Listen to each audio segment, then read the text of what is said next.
بسم اللہ الرحمن الرحیم۔ سورہ بقرہ کا تعارف، نام اور وجہ تسمیہ۔ اس سورہ کا نام بقرہ اس لیے ہے کہ اس میں ایک جگہ گائے کا ذکر آیا ہے۔ قرآن مجید کی ہر صورت میں اس قدر وسیع مضامین بیان ہوئے ہیں کہ ان کے لیے مضمون کے لحاظ سے جامع عنوانات تجویز نہیں کیے جا سکتے۔ عربی زبان اگرچہ اپنی لغت کے اعتبار سے نہایت مالدار ہے، مگر بہرحال ہے تو انسانی زبان ہی۔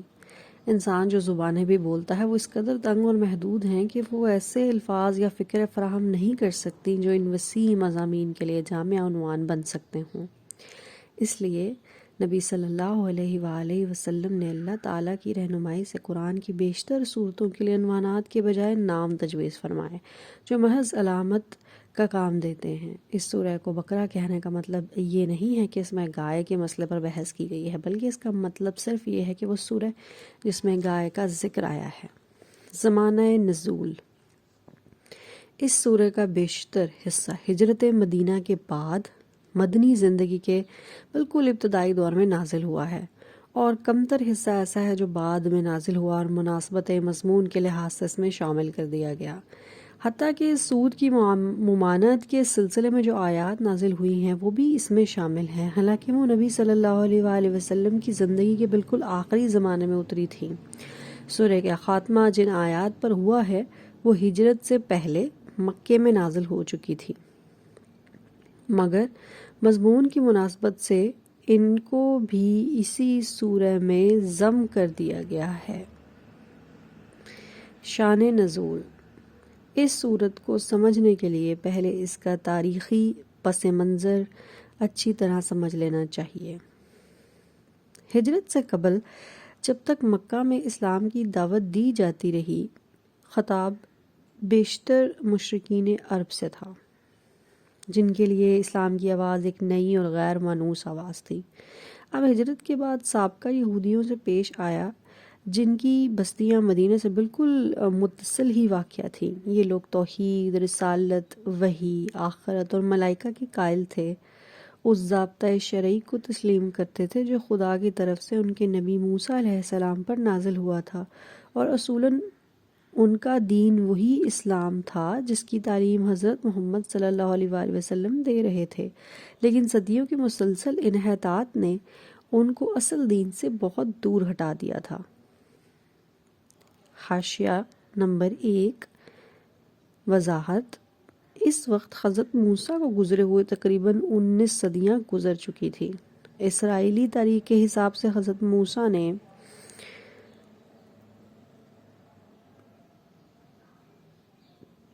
1272 قبل مسیح میں وفات پائی، اور نبی صلی اللہ علیہ وآلہ وسلم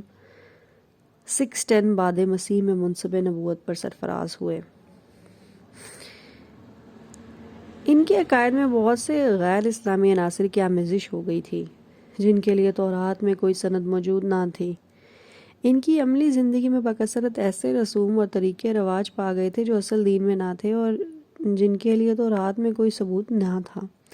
خود تورات کو انہوں نے انسانی کلام کے اندر خلط ملط کر دیا تھا، اور خدا کا کلام جس حد تک لفظاً یا معناً محفوظ تھا اس کو بھی انہوں نے اپنی من مانی تعویلوں اور تفسیروں سے مسخ کر رکھا تھا۔ دین کی حقیقی روح ان میں سے نکل چکی تھی، اور ظاہری مذہبیت کا محض ایک بے جان ڈھانچہ باقی تھا جس کو وہ سینے سے لگائے ہوئے تھے۔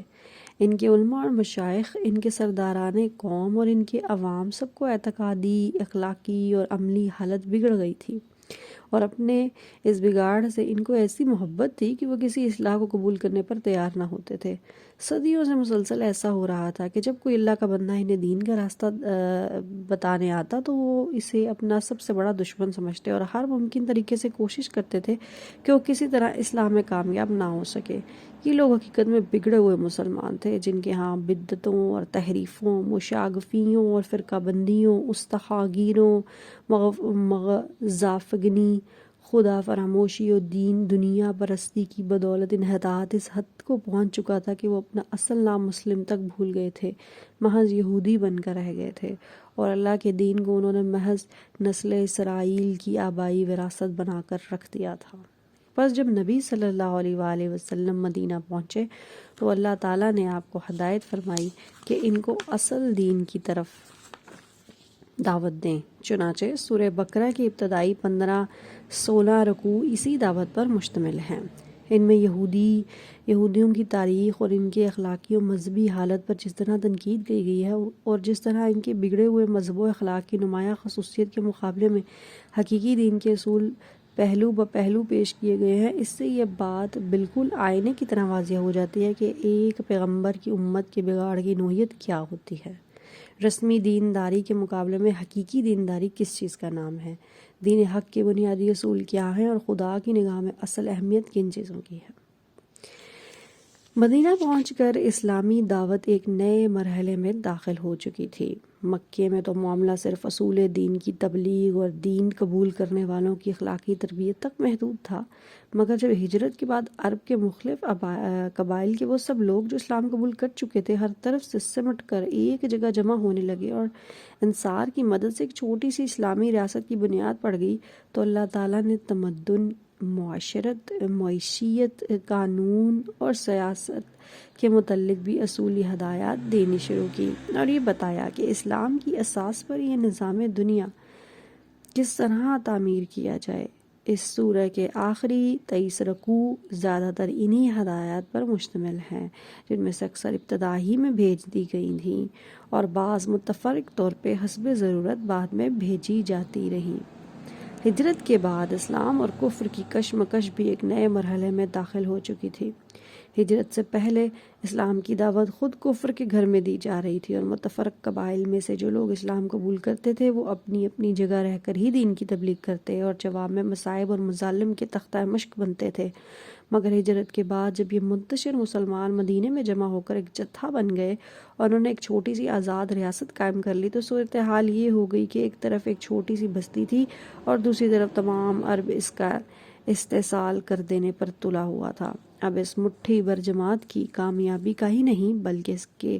وجود و بقا کا انحصار بھی اسی بات پر تھا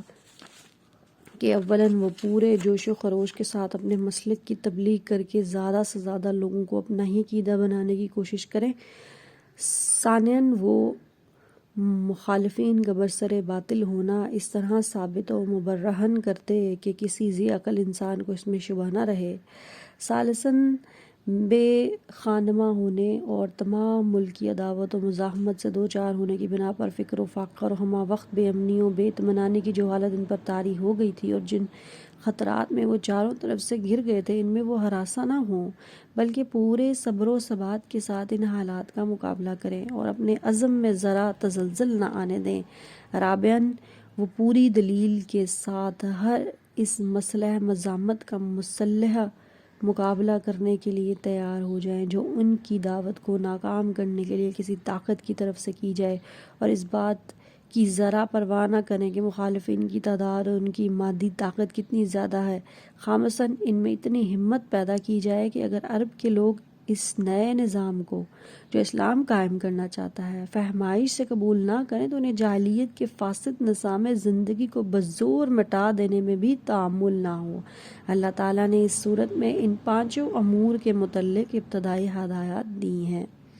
دعوت اسلامی کے اس مرحلے میں ایک نیا عنصر بھی ظاہر ہونا شروع ہو گیا تھا اور یہ منافقین کا عنصر تھا۔ اگرچہ نفاق کی ابتدائی آثار مکے کے آخری زمانے میں بھی نمایاں ہونے لگے تھے، مگر وہاں صرف اس قسم کے نفاق پائے جاتے تھے جو اسلام کے برحق ہونے کے تو معترف تھے اور ایمان کا اقرار بھی کرتے تھے، لیکن اس کے لیے تیار نہ تھے کہ اس حق کی خاطر اپنے مفاد کی قربانی اور اپنی دنیوی تعلقات کا انقطاع اور ان مصائب و شدائد کو بھی برداشت کر لیں جو اس مسلک حق کو قبول کرنے کے ساتھ ہی نازل ہونے شروع ہو جاتے تھے۔ مدینہ پہنچ کر قسم کے منافقین کے علاوہ چند اور قسموں کے منافق بھی اسلامی جماعت میں پائے جانے لگے۔ ایک قسم کے منافق وہ تھے جو قطعاً اسلام کے منکر تھے اور محض فتنہ برپا کرنے کے لیے جماعت مسلمین میں داخل ہو جاتے تھے۔ دوسری قسم کے منافق وہ تھے جو اسلامی جماعت کے دائرہ اقتدار میں گر جانے کی وجہ سے اپنا مفاد اسی میں دیکھتے تھے کہ ایک طرف مسلمان میں بھی اپنا شمار کرائیں، دوسری طرف مخالفین اسلام سے بھی ربط رکھیں تاکہ دونوں طرف کے فوائد سے متمتع ہوں اور دونوں طرف کے خطرات سے محفوظ رہیں۔ تیسری قسم ان لوگوں کی تھی جو اسلام اور جاہلیت کے درمیان متردد تھے۔ انہیں اسلام کے برحق ہونے پر کامل اطمینان نہ تھا، مگر چونکہ ان کے قبیلے یا خاندان کے بیشتر لوگ مسلمان ہو چکے تھے، اس لیے یہ بھی مسلمان ہو گئے تھے۔ چوتھی قسم میں وہ لوگ شامل تھے جو امر حق ہونے کی حیثیت سے تو اسلام کی قائل ہو چکے تھے، مگر جاہلیت کے طریقے اور اوہام اور رسمیں چھوڑنے اور اخلاقی پابندیاں قبول کرنے اور فرائض اور ذمہ داریوں کا بار اٹھانے سے ان کا نفس انکار کرتا تھا۔ سورہ بقرہ کے نزول کے وقت ان مختلف اقسام کے منافقین کے ظہور کی محض ابتدا تھی، اس لیے اللہ تعالیٰ نے ان کی طرف صرف اجمالی اشارات فرمائے ہیں۔ بعد میں جتنی ان کی صفات اور حرکات نمایاں ہوتی گئیں، اسی قدر تفصیل کے ساتھ بعد کی صورتوں میں ہر قسم کے منافقین کے متعلق ان کی نوعیت کے لحاظ سے الگ الگ ہدایات بھیجی گئیں۔